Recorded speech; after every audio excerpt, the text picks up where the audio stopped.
Most of the time আমি এভাবে হাত দিয়ে আমার মেকআপটা আমি করে ফেলি যখন বলতে যাই, আর যখন হাতে একটু সময় থাকে তখন আমি মেকআপ করি। হ্যালো এভরিওয়ান, সকলকে শুভ দীপাবলির অনেক শুভেচ্ছা ও অভিনন্দন। তো দীপাবলি উপলক্ষে আমরা বাড়িতে এই টুনি লাইটগুলো আজকের দিনে লাগিয়েছি।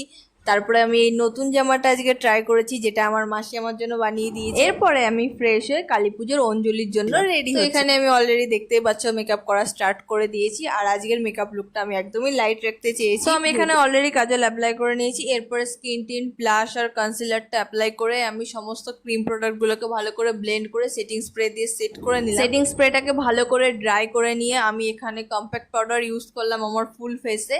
দেন আমি এখানে মাস্কারা অ্যাপ্লাই করলাম আর লিপ লাইনার আর লিপস্টিক ইউজ করে আজকের মেকআপ লুকটা আমি কমপ্লিট করলাম। তারপরে এখানে আমি একটা ছোট্ট টিপ পরে নিলাম। তো এই হচ্ছে আমার আজকের ফুল লুক। তো তোমাদের আজকের আমার লুকটা কেমন লাগলো সেটা অবশ্যই আমাকে কমেন্ট বক্সে জানিও। তো আমি এবারও বাজি ফাটাইনি, এভাবে মোমবাতি জ্বালিয়ে দিয়েছি বাড়ির চারিদিকে। মোমবাতি জ্বালিয়ে তারপর আমি পুজো মণ্ডপে গেলাম ঠাকুরের অঞ্জলি দেওয়ার জন্য।